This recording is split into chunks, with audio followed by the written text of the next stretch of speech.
नमस्कार साथियों, स्वागत आप सभी का सौदागर के आज के इस नए वीडियो में। साथियों, ये सवाल जवाब का 59वां एपिसोड है और आज होंगे आपके सवाल और सौदागर के जवाब हमेशा की तरह। यदि आपको सौदागर का प्रयास पसंद आए तो लाइक शेयर करिए, लोगों तक भेजिए और सब्सक्राइब भी कर लें, जिससे आपको तमाम जानकारियां रियल एस्टेट से जुड़ी मिलती रहें। पहला सवाल लेते हैं, विशाखा देशमुख जी का है। Is RERA carpet area more than MOFA carpet area और लेस? देखिए, जिसको ना पता हो, मोफा यानी कि Maharashtra ownership of flat act.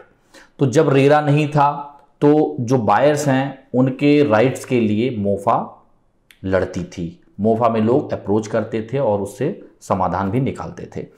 देखिए, जो आपने यहाँ पे पूछा है कि आखिर मोफा में जो है कारपेट एरिया ज़्यादा होता था या फिर जो अभी आपका महारेरा है, इसमें महारेरा में कारपेट एरिया बढ़ चुका है, क्योंकि महारेरा के कारपेट एरिया में काफी कुछ हिस्सा बिल्टअप एरिया का भी ऐड हो चुका है। पहले मोफा का जो कारपेट एरिया होता था, यानी कि प्री रेरा जो कारपेट एरिया होता था, उसकी अगर बात करें तो उसमें इंटरनल वॉल का एरिया जुड़ा नहीं होता था। और अब जो आपका महारेरा का कारपेट एरिया है, इसमें जो पूरा आपका अपार्टमेंट है या आपका जो भी पूरा विला या जो भी तरह का आप इन्वेंट्री खरीद रहे हैं, उसका आउटर स्ट्रक्चर छोड़ के, जो आउटर वॉल है उसके एरिया को छोड़ के बाकी इंटरनल जितना भी फ्लोर प्लेट है वो पूरा का पूरा कारपेट एरिया माना जा रहा है। यानी कि जो इंटरनल बाइफर्केटिंग वॉल्स हैं वो जितने एरिया में बने हुए हैं और जितने भी वॉल हैं उन सब का एरिया कारपेट एरिया का हिस्सा है। तो शायद आपके सवाल का समाधान मिल गया होगा। विशाखा कराले जी हैं, इनका सवाल है, very informative video sir. How come all the unit get sold out within 1 or 2 days of launch? I can see work on the site is hardly started. Is this some builder or sales strategy? देखिए, पहली चीज, ये 1 या 2 दिन में नहीं बिकता है या 1 या 2 दिन की मेहनत से नहीं बिकता है। पर्दे के पीछे मेहनत चलती है 3 महीने, 4 महीने, 6 महीने तक। और क्यों ऐसा लगता है कि 1 और 2 दिन में बिक गया? और बिल्डर भी क्यों ऐसा अपने आप को पोर्ट्रे करके दिखाना चाहता है कि हमारा फला फला प्रोजेक्ट 1 से 2 दिन में हमने सोल्ड आउट कर दिया, या कुछ माइलस्टोन दिखाते हैं कि हमने 400 500 यूनिट बेच दिए? तो उसके पीछे की जो मेहनत है, पहले टोकन सिस्टम लिया जाता है। यानी आपको ईओआई, जो जिस पे हमने पूरा वीडियो बनाया हुआ है, यदि आप लोगों ने नहीं देखा है तो आई बटन पे अभी प्रेस करके देखिए। वो वीडियो देखने के बाद यहां आएंगे तो आपको चीजें ज्यादा अच्छे से क्लियर हो पाएंगी। तो सबको टोकन बांटा जाता है कि आइए फटाफट 25,000, 50,000, लाख रुपए का टोकन लीजिए और फला दिन आइए और उस दिन आप अपने पसंद की यूनिट चूज करिए, आपको काफी कम रेट में हम लोग देंगे। और एक बार जो यहाँ उस समय नहीं लेगा उसके बाद हम रेट बढ़ा देंगे। तो इस चक्कर में तमाम लोग, सैकड़ों लोग जो है वहां पे टोकन अपना एक्सप्रेशन ऑफ इंटरेस्ट जो है देते हैं और तय सीमा पे बुलाए गए समय पे आ जाते हैं और अपने मनपसंद की यूनिट लेते हैं कि नहीं लेते हैं वो बायर को पता होगा। पर जो एक हर्ड सेलिंग होती है उसके जरिए 1 या 2 दिन में सारे फ्लैट, सारे अपार्टमेंट बिक गए, ऐसा दिखता है। बिल्डर भी कहता है हमने प्रोजेक्ट लॉन्च किया और 2 दिन में इतने यूनिट बेच दिए। लेकिन जो 3 महीने, 6 महीने, 4 महीनों में जो टोकन एक एक एक एक करके इकट्ठा किया गया था, वो भी तो एक तरीके से सेल ही हो रहा था। क्योंकि अगर वो टोकन ना देते, उस दिन लोग आते नहीं, और लोग आते नहीं तो भीड़ नहीं होती, भीड़ नहीं होती तो एक दूसरे से इन्फ्लुएंस होकर शायद इतने अपार्टमेंट लोगों ने खरीदे नहीं होते। तो मसला ये होता है, आप इसे स्ट्रेटजी कह सकती हैं। आगे चलते हैं, प्रहलाद ब्राह्मणे जी हैं, इनका सवाल है, why rates of flat varies floor wise, what's the logic, is it fooling of customers? देखिए, इसमें ऐसा नहीं है कि कस्टमर को बेवकूफ़ बनाया जा रहा है। कस्टमर को बेवकूफ़ बनाना इतना आसान नहीं है, लेकिन हाँ, अगर कोई बेवकूफ़ बनने के लिए तैयार है तो बनेगा भी। यानी कहने का मकसद यह है कि आपके लिए ये जिम्मेदारी बढ़ जाती है, जब आप कोई भी चीज़ में निवेश करने जा रहे हैं तो उसके हर पहलू को समझें और उसके बाद निर्णय लें। चाहे वो बात टोकन सिस्टम की हो या फिर किसी भी अनछुए पहलू जो आपको नहीं पता है, तो आपकी जिम्मेदारी, क्योंकि आप अपना पैसा लगा रहे हैं। जहाँ तक आप इस टॉपिक की बात कर रहे हैं कि फ्लोराइज क्यों लगाया जाता है, महंगा क्यों होता है फ्लोर के हिसाब से या फेसिंग के हिसाब से? देखिए, फ्लोर में क्या है, जैसे जैसे आप हायर फ्लोर पे जाते जाते हैं आपका कंस्ट्रक्शन कॉस्ट बढ़ता जाता है। मान लीजिए आपके पास ब्रिक वर्क का काम हो रहा है, कन्वेंशनल वे में कंस्ट्रक्शन किया जा रहा है, तो जो मटेरियल आप उठा के फर्स्ट फ्लोर पे ले जाएंगे या ग्राउंड फ्लोर पे बनाएंगे, कंपैरेटिवली जब आप उसी को थर्ड या फोर्थ फ्लोर या 10 फ्लोर के ऊपर जाएंगे तो मेहनत बढ़ जाएगा, टाइम ज़्यादा कंज्यूम होगा, लेबर के ऊपर रिस्क बढ़ जाता है क्योंकि उतने हाइट पे बेल्ट लगा के हेलमेट लगा के काम करना, कई बार दुर्घटनाएं भी हो जाती हैं। तो उस टाइप के जो लेबर होते हैं वो भी हाईली स्किल्ड होते हैं। कई बार जो है जो लेबर नीचे के फ्लोर्स पे काम करते हैं वो हायर फ्लोर पे काम नहीं करते हैं क्योंकि कई लोगों को डर भी होता है और कई लोग इतने स्किल्ड भी नहीं होते हैं। तो बिल्डर ज़्यादा पे कर रहा है, उसकी जो कंस्ट्रक्शन का टाइमलाइन है वो भी बढ़ रहा है क्योंकि नीचे वो फटाफट चीज़ों को ले सकता था मटेरियल्स को, अब वहाँ नहीं ले सकता। तो हर तरीके से इवन अगर बिल्डर कॉन्ट्रैक्चुअल बेसिस पे भी किसी को देता है तो वो फ्लोर के हिसाब से कॉस्ट बढ़ती है, पूरा एक साथ वो एवरेज प्राइसिंग करके बिल्डर के सामने रखते हैं। और यह एक सबसे बड़ा कारण है कि जो हाई राइज में फ्लोराइज लिया जाता है। लेकिन इसका यह भी एक पहलू है कि पुणे जैसे शहर में जहां पे हाइट पे लोग लेना पसंद करते हैं जिससे व्यू दिखे बैकड्रॉप में, क्योंकि मैक्सिमम लोकेशन से आपको हिल बैकड्रॉप का जो है पूरा व्यू आता है। यहाँ का मौसम अपेक्षाकृत बाकी जगहों से ठंडा रहता है, गर्मी 2 से 3 महीने ही रहती है। तो आदमी यही सोचता है कि हायर फ्लोर पे रहें। अगर वो कोई भी प्राइस नहीं बढ़ाएगा, सेम प्राइस पे ही सारे फ्लैट बेचेंगे सारे फ्लोर के, तो हायर फ्लोर जल्दी बिक जाएंगे और नीचे के फ्लोर बिकेंगे ही नहीं। तो फिर एक और नई समस्या आ जाएगी कि नीचे के फ्लोर को कैसा बेचा जाए।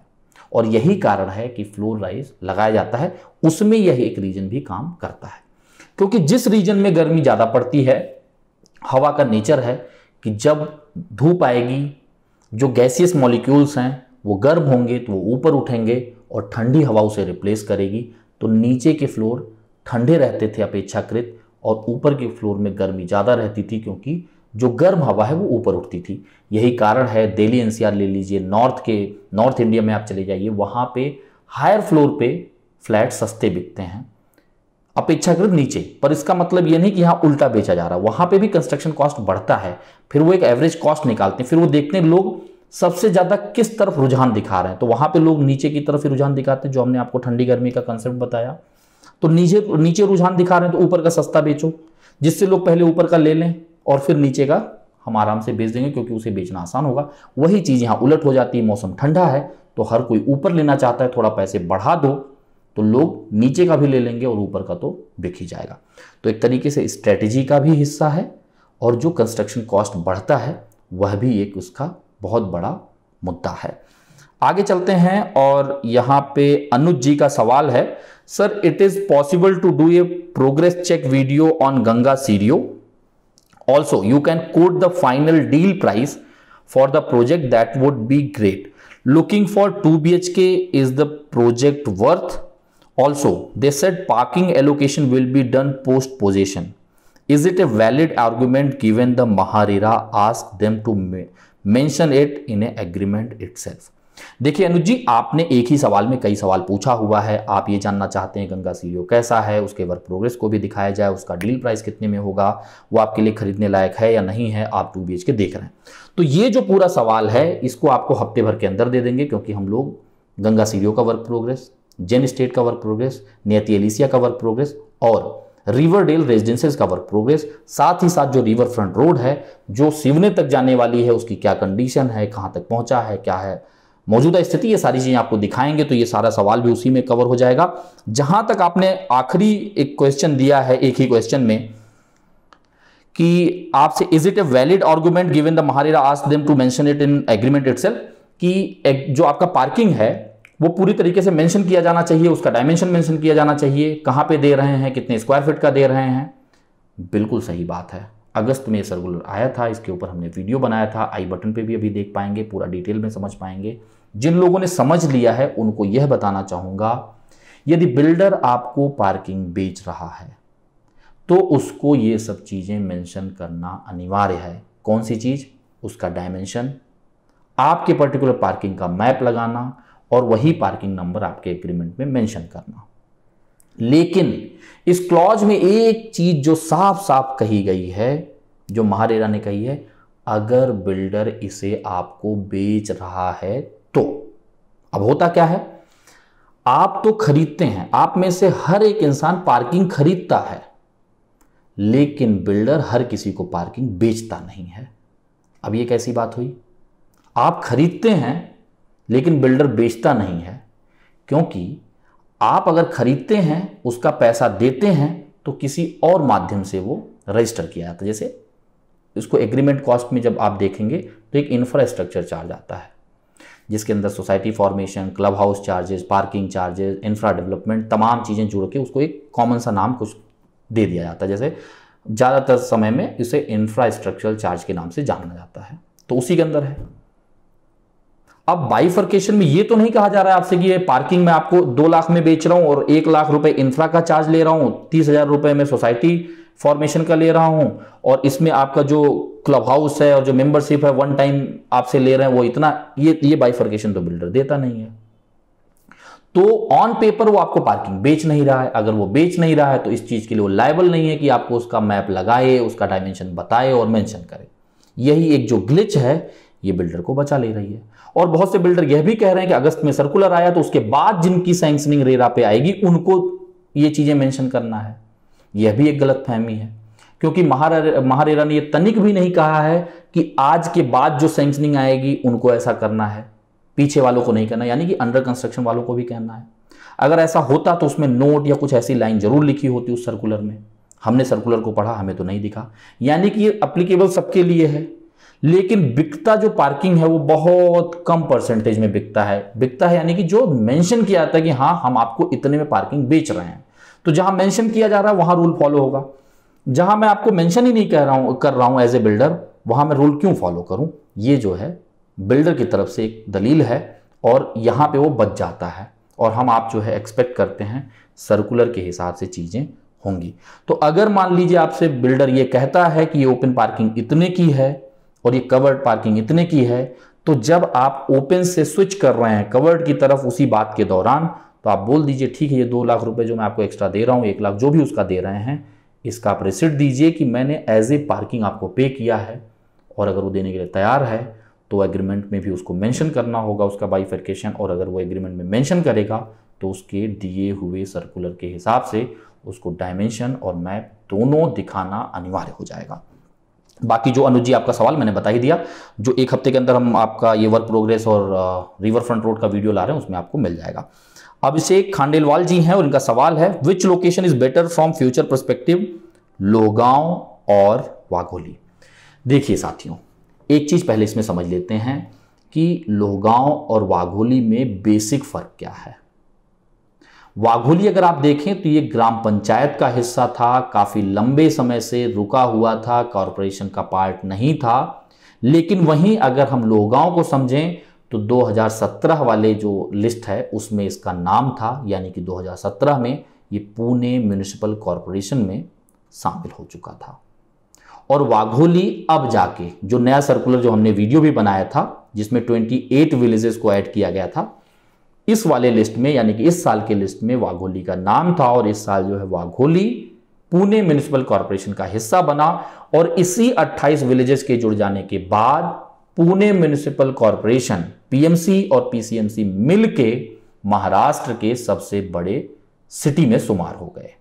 यानी कि जो आपका बृहन मुंबई कॉर्पोरेशन है, बीएमसी है, इससे भी बड़ा अब पीएमसी और पीसीएमसी, पीएमसी अपने आप में ही है और पीएमसी और पीसीएमसी को मिला दिया जाए तो सबसे बड़ा सिटी बन चुका है। बात करते हैं और फर्क की। लोहगांव क्योंकि 2017 में ही कॉर्पोरेशन में आ गया, तो यहां पे अगर आप रोड डेवलपमेंट की बात करेंगे, गार्बेज कलेक्शन की बात करेंगे, रोड वाइडनिंग की बात करेंगे, इलेक्ट्रिसिटी सप्लाई की बात करेंगे, तो ये अपेक्षाकृत वाघोली के काफी अच्छा इंप्रूव हो चुका है।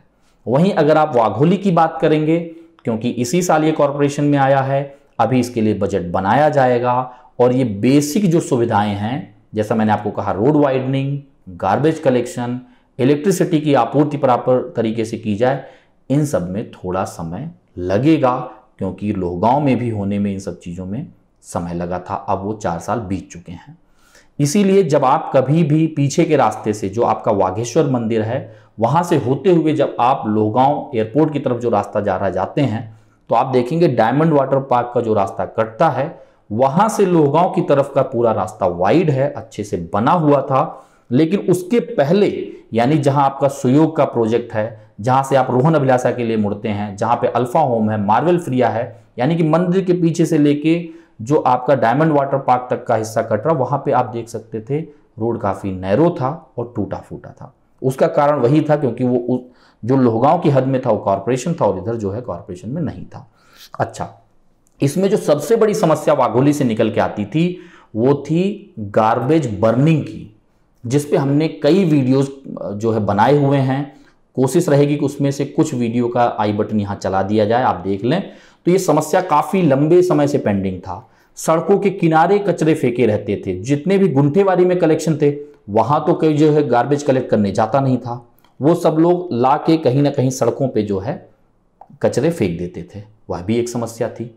मवेशी उसे खा रहे हैं, पॉलीथीन भी खा रहे हैं, उससे अलग तरह की बीमारियां फैल रही हैं और कहीं ना कहीं हम जानवर सब एक साथ लोग जब रहते हैं तो एक दूसरे से बीमारियों का ट्रांसमिशन भी होता रहता है। तो यह भी एक समस्या थी। अब आशा की जा सकती है कॉरपोरेशन में आ चुका है तो गार्बेज बर्निंग, गार्बेज डंपिंग और जो इसका एक मिसमैनेजमेंट है उसमें सहूलियत मिलेगी। रोड भी वाइड होंगे, रोड को अच्छे से जो है बनाया जाएगा और तमाम ऐसे लोकेशन जहां पे इलेक्ट्रिसिटी की आपूर्ति प्रॉपर नहीं है उसे भी स्ट्रॉन्ग की जाएगी, क्योंकि वाघोली में थर्सडे के दिन इलेक्ट्रिसिटी कट की बहुत बड़ी समस्या थी और अभी भी है। आने वाले समय में धीरे धीरे इंप्रूव होगी और ये लोहगांव में इंप्रूव हो चुकी है। भामा आस्खे डैम से जो वाटर सप्लाई आया है, जो कि स्पेशली ईस्टर्न पुणे के लिए है, जो नगर रोड से लगे हुए हिस्से हैं उनके लिए है, तो अभी ये वाटर सप्लाई पोरवाल रोड पे जो कि लोहगांव में आता है वहां नहीं आपूर्ति हो पा रहा है। इसके लिए वहां के रेजिडेंट जो है लगातार फाइट, स्ट्राइक सब कुछ कर रहे हैं और यह भी कहा जा रहा है कि अब वाघोली भी आ गया है कॉरपोरेशन में, तो भामा आस्खे डैम से जो वाटर सप्लाई आई हुई है उसमें बढ़ोतरी होगी और इन लोकेशन में भी उसकी सप्लाई की जाएगी। अब आ जाते हैं और बड़े फर्क पे दोनों लोकेशन के। दोनों लोकेशन में जैसा हमने कई वीडियो में बताया है, जो आपका नगर रोड है एक रीढ़ की हड्डी है, एक काफी वाइटल रोल प्ले करती है इस पूरे लोकेशन के लिए।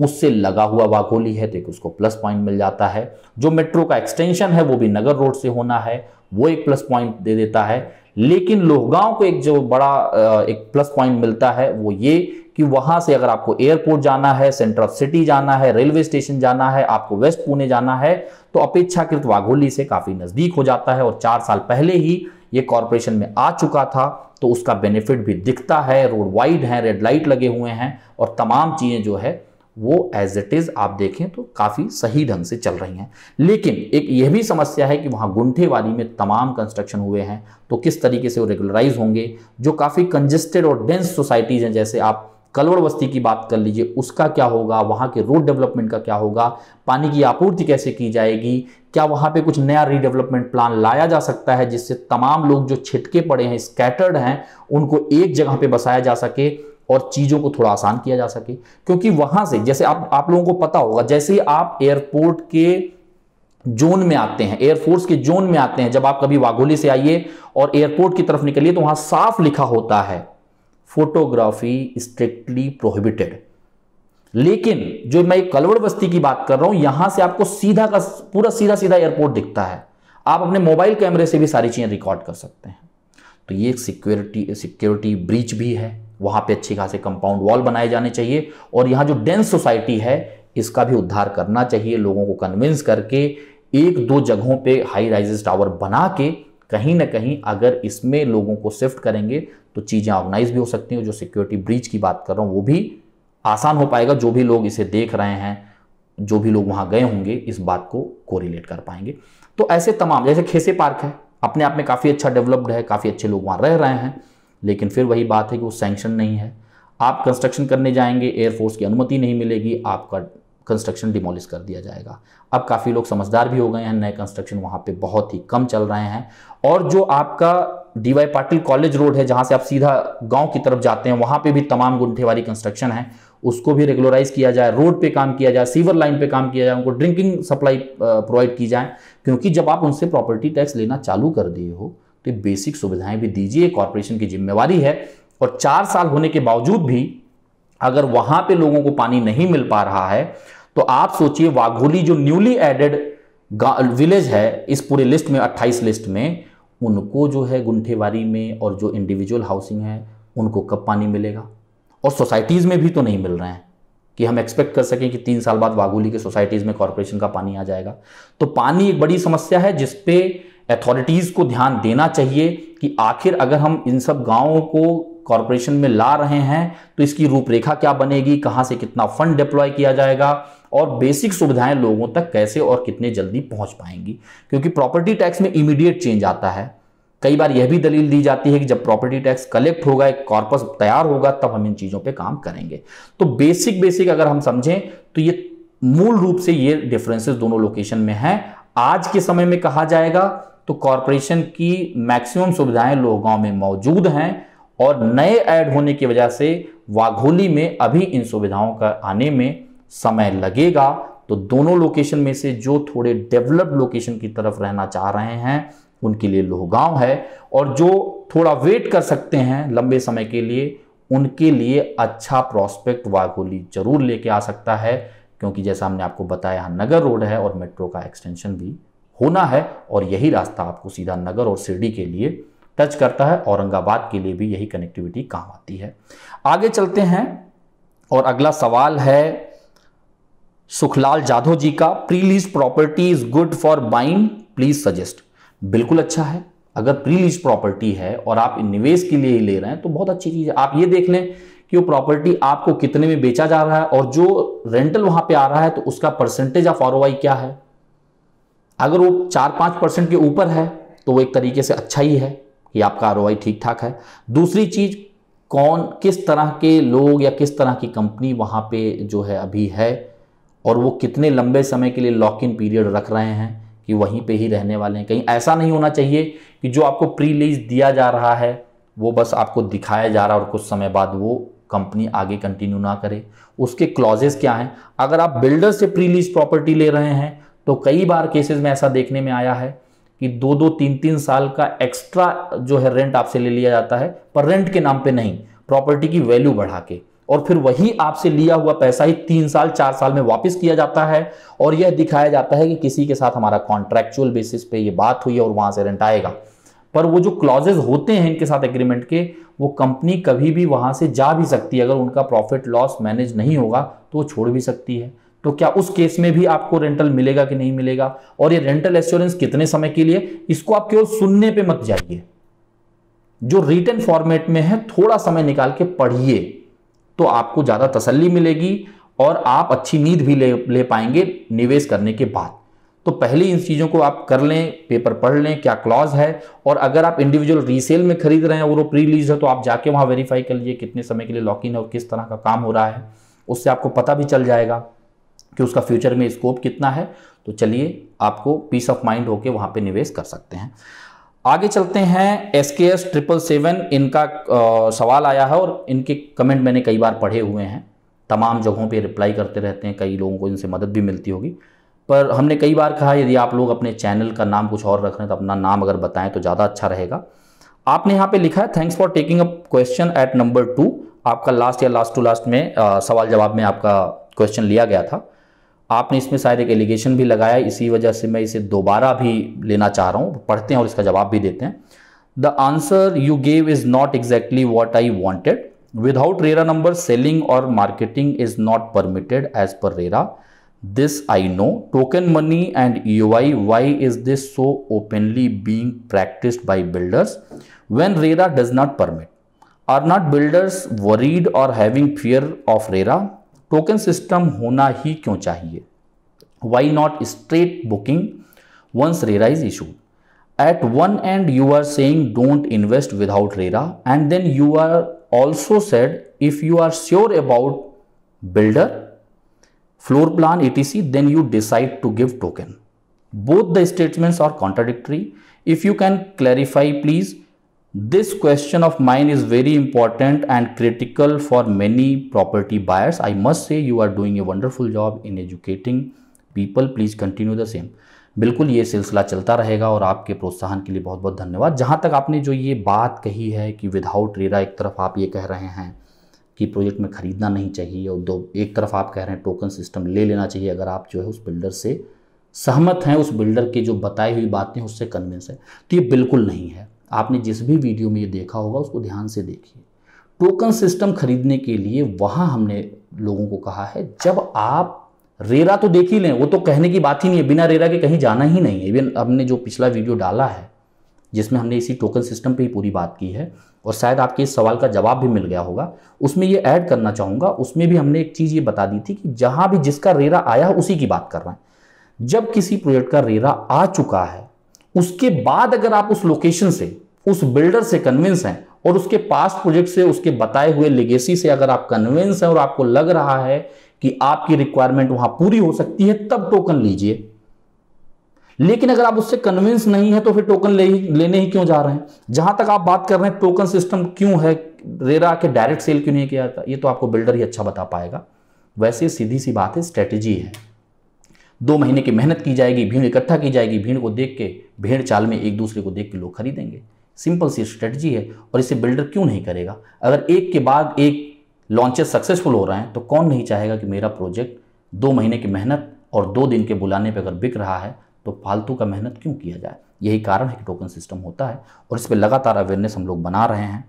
और फिर भी ये चीज़ यहाँ पे क्लैरिफाई करना चाहूँगा, बिना रेरा के तो कोई बात होती ही नहीं है, क्योंकि रेरा नहीं तो आप स्टडी कहाँ से करेंगे। तो एकदम ये चीज़ क्लियर हो जानी चाहिए कि बिना रेरा के, जो बार बार कहता आया हूँ, दोबारा इस चीज़ को रिपीट कर रहा हूँ, बिना रेरा के टोकन सिस्टम हो या बुकिंग हो, उस पर बात ही नहीं होगी आगे। इवन ऐसे बहुत से प्रोजेक्ट मार्केट में फ्लोट हो रहे हैं जो तमाम जगहों पे हमने उसके वीडियोस और छोटे मोटे प्रमोशनल वीडियोस भी देखे, पर हम उस पर वीडियो भी नहीं बनाते, बिकॉज अगर रेरा ही नहीं तो हम उस पर वीडियो क्यों बनाएं। क्योंकि जिम्मेदारी आपकी बढ़ जाती है। अगर आप लोगों तक पहुंच रहे हैं और एक एक चीज़ें बता रहे हैं और उसका रेरा ही नहीं है, तो आप वेरीफाई कहाँ से करेंगे। और जो खरीदने वाला है उसके लिए तो वेरीफाई करना और भी मुश्किल होगा, क्योंकि वो पहली बार आ रहे हैं। उनके लिए चीज़ों को समझना तो तब आसान होगा जब वो इस प्रोसेस से निकल चुके होंगे, और तब उनके लिए समझ के भी कुछ फ़ायदा नहीं है। फ़ायदा तब होगा जब उनको कभी री इन्वेस्ट करना होगा दोबारा। तो जाहिर सी बात है, रेरा को हमेशा देखना ही चाहिए, और देखना ही नहीं कि रेरा नंबर देख लिया और आप संतुष्ट हो गए। जाइए डेस्कटॉप वर्जन पे ओपन करिए, लैपटॉप पे ओपन करिए, सिर्फ मोबाइल पे मत देखिए, क्योंकि कई फाइल सपोर्ट नहीं करते, डाउनलोड नहीं होते।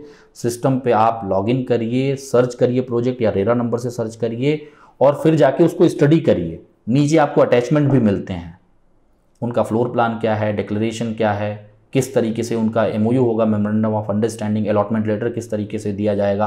आपका एग्रीमेंट का जो ड्राफ्ट कॉपी वो बिल्डर से मांगने की जरूरत नहीं है। जो पहले प्री रेरा लोग पहले टोकन मांग लेते थे, यानी कि 1 लाख की बुकिंग दीजिए तब हम आपको इसका जो ड्राफ्ट एग्रीमेंट आपको देंगे, फिर आप पढ़िए, वो सब झंझट खत्म है। इवन बिना विजिट किए भी आप जाके वेबसाइट पर उसे डाउनलोड करिए और पढ़ सकते हैं। तो ये डॉक्यूमेंट्स के फायदे तब हैं, रेरा का फायदा आपके लिए तब है जब आप उसको पढ़ेंगे। और जहां कहीं समस्याएं आ रही हैं, सौदागर आप लोगों के सामने है ही, आप कमेंट कर सकते हैं। हमने आपको डिस्क्रिप्शन में एक क्वेरी लिंक भी डाला, जहां आप समस्या अपनी थोड़े में हम तक पहुंचा सकते हैं, और हमारी कोशिश रहेगी उसे जल्द से जल्द सॉल्व किया जाए। तो साथियों, इस पे आप लोग बेफिक्र रहिए, बिना रेरा के कहीं कोई मतलब ही नहीं है। और जब टोकन सिस्टम चल ही रहा है तो हमारे आपके कहने से बंद नहीं होगा, लेकिन हम आप इतनी समझदारी जरूर कर सकते हैं कि बिना समझे टोकन ना लें। कई बार यह भी कहा जाता है नॉन बैंकेबल चेक में क्या दिक्कत है। भाई दिक्कत है, वो चेक क्यों लिया जा रहा है, जिससे आप आए उस फला डेट को, XYZ डेट को आप आए और आप भी उस भीड़ के हिस्सा बने। अगर आप नहीं भी लेंगे तो आपको देख के, आपसे इन्फ्लुएंस होकर बाकी लोग तो खरीदेंगे, क्योंकि भीड़ जुट रही है, और भीड़ वहीं जुटती है जहां चीज़ अच्छी होती है, साइकोलॉजी है हमारी। और अगर भीड़ इकट्ठा की जा रही है तो फिर तो वो काम करेगा ही। इसलिए नॉन बैंकेबल चेक में भी दिक्कत है। बाकी इसके टेक्निकल एंगल क्या होते हैं नॉन बैंकेबल चेक के, ये सब आप बैंकिंग सेगमेंट से समझ सकते हैं, आप वेबसाइट्स पे पढ़ सकते हैं, इसमें तमाम चीज़ें हैं। चेक किसी को हैंडओवर करना एक बहुत बड़ी बात होती है। जब तक आप उस पर ट्रस्ट नहीं कर रहे हैं तब तक देना ठीक नहीं है। आशा करते साथियों आप सभी को सौदागर का प्रयास पसंद आ रहा होगा। अपनी समस्याएं हमें कमेंट सेक्शन में लिख के बता सकते हैं। यदि आपको पसंद आए तो लाइक शेयर करिए, सब्सक्राइब करिए। जल्द मिलेंगे एक नए वीडियो के साथ, एक नई जानकारी के साथ। तब तक के लिए धन्यवाद, नमस्कार।